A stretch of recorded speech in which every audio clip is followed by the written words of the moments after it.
আসসালামু আলাইকুম। আপনাদের জন্য নিয়ে এলাম খুব মজাদার recipe, French fry recipe. French fry এর জন্য ১ম এ আমি কতগুলো আলু নিয়ে নিলাম। আলুগুলো অবশ্যই বড় এবং গোল, গোল সাইজ নিতে হবে। এটা একটু ময়লা ছিল তাই আগে ধুয়ে নিলাম।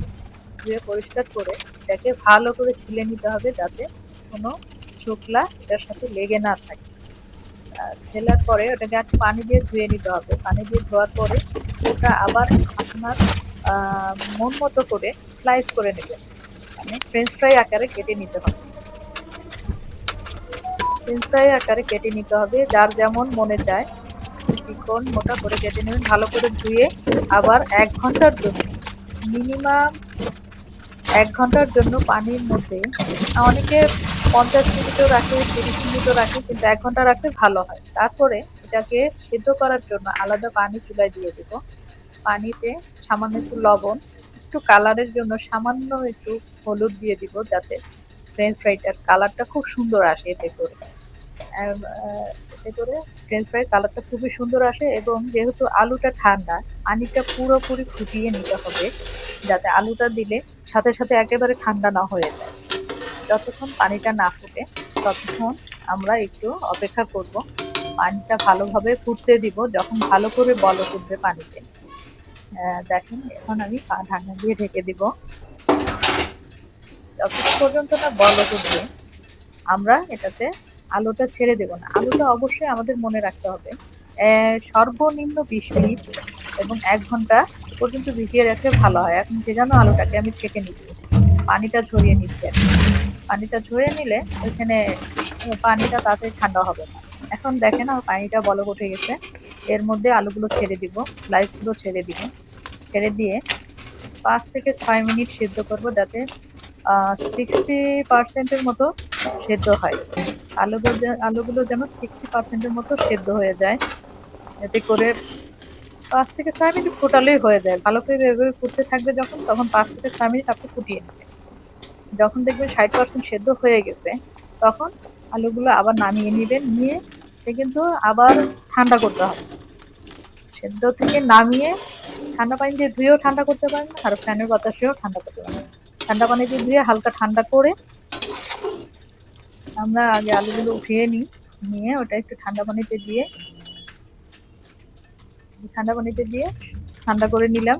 এবার পানিটা ছেঁকে নিলাম। ছেঁকে নিয়ে একটা সুতি কাপড়ের মধ্যে, অনেকে টিস্যুতে নেয়, টিস্যুতে নিলে আলুটার মধ্যে পানি লেগে থাকে টিস্যুটা। এর চেয়ে সুতি কাপড়ে আপনি দিলে সবচেয়ে ভালো হয়। সুতি কাপড়ের উপরে পানিটা তাড়াতাড়ি শোষণ হয়। এজন্য আমি সুতি কাপড়টাই ব্যবহার করি কারণ আমার প্রতিনিয়তই বানাতে হয় এটা। এখন ওই সুতি কাপড়ে দিয়ে মোটামুটি শুকাতে হবে যাতে পরবর্তীতে যখন আমি কর্নফ্লাওয়ারটা লাগাবো এটা যেন দ্রুত লাগে, ওটার সাথে যেন লেগে যায়। আমি কর্নফ্লাওয়ারটা রেডি করতেছি। কিছু পরিমাণ কর্নফ্লাওয়ার নিচে ওই আলুটোর জন্য যতটুকু লাগে প্রায় আমার আন্দাজ মতো আমি নিয়ে নিচ্ছি। তারপরে কর্নফ্লাওয়ারে সামান্য একটু লবণ দিব যাতে একটু ভালো হয়। আর সামান্য একটু মশলা দিব যেটা চাট মশলা, এটা আমি তৈরি করে নিয়েছি। একটা চাট মশলা দিয়ে দিছি, এতে করে ফ্লেভারটা খুব ভালো হবে। কর্নফ্লাওয়ার সাথে দিয়ে নিলে ফ্লেভারটা ভালো হবে। না দিলেও সমস্যা নাই, এটা অপশনাল, দিলেও দিতে পারেন না দিলেও কোনো প্রবলেম নাই। লবণটাও না দিলে শুধু কর্নফ্লাওয়ার দিয়েও করতে পারেন কিন্তু আমি এভাবেই করি এতে করে স্বাদটা খুব ভালো হয়। কারণ আলাদা যে মশলাটা পুরোপুরি সবসময় লাগে না। এখন এটা ফ্রাই করার জন্য আমি আগে কড়াইতে তেল দিয়ে নিলাম। বেশি পরিমাণে আপনার তেল দিতে হবে এবং তেলটা যখন ফুটন্ত গরম হবে, পুরোপুরি যখন ফুটে যাবে, ভালো করে ফুটবে, তখন আপনার আলুগুলোকে যখন হালকা শুকিয়ে যাবে আলুগুলো নিয়ে সেটার সাথে আপনি যে কর্নফ্লাওয়ারটা আমরা মিক্সড করেছিলাম, কর্নফ্লাওয়ারটা যে মিক্সড করেছিলাম সেই কর্নফ্লাওয়ারটা আলুর সাথে, এই যে কর্নফ্লাওয়ারটা আলুর সাথে আমার মেখে দিতে হবে, মাখিয়ে দিতে হবে যাতে অতিরিক্ত না হয়। মানে আলুটাতে যেন শুধু লাগে। সবসময় খেয়াল রাখতে হবে অতিরিক্ত দেওয়া যাবে না। অনেক সময় অতিরিক্ত দিলে এটার যে আলাদা অতিরিক্তটা তেলের সাথে থেকে যায়। এর যে শুধু আলুতে লেগে থাকে এইভাবে মাখাতে হবে যেন শুধু আলুতে লেগে থাকে। মাখানোর পরে আমরা তেলের মধ্যে ছোট একটা টুকরো দিয়ে দেখবো তেলটা গরম হয়েছে কিনা, যাতে আমরা ফুটন্ত গরম তেলে দিতে হবে। না হলে আবার তেলটা ঠান্ডা হয়ে গেলে এটা মজা হবে না। হ্যাঁ, এখন দেখা যাচ্ছে যে না আলুটা দিলে ভালোই হচ্ছে, গরম হয়েছে। এখন আমরা আলুগুলো দিয়ে দিতে পারি। আলুগুলো দিয়ে আমরা কিছুক্ষণ রেখে যখন দেখা যাবে যে প্রায় হয়ে গেছে, কিছুক্ষণ রাখবে, এটা বেশিক্ষণ আমরা করব না। এটা 2 থেকে 3 মিনিট ভেজে উঠিয়ে নিতে হবে।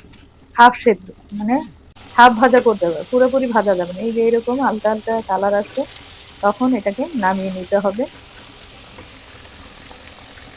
এটাকে নামিয়ে নিয়ে ঠান্ডা করতে হবে আবার। এগুলো নামায় আপনার বাতাসে তেলগুলো যেন ছেঁকে যায়, সেজন্য ছাঁকনির মধ্যে রাখলে ভালো হয়। মুখে ছেঁকে ঠান্ডা হবে, আলুগুলোকে পুরোপুরি ঠান্ডা করতে হবে।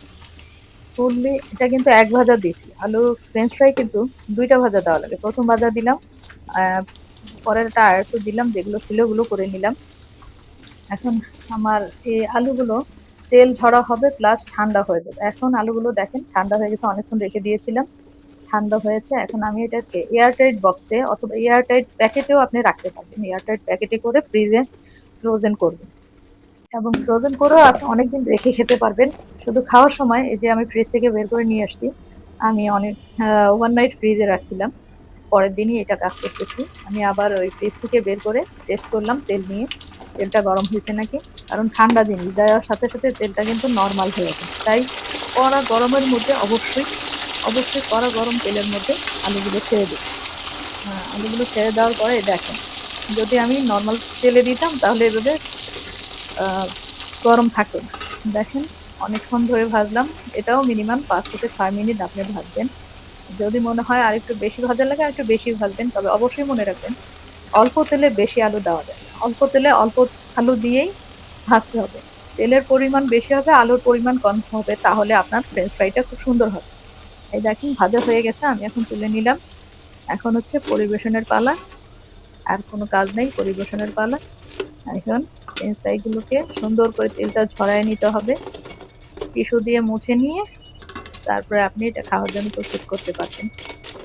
পরিবেশনের জন্য আমি একটা প্লেটে নিয়ে নিলাম। দেখেন মশলা দিয়ে দিলাম, সস দিয়ে দিলাম, কেমন হয়ে এলো।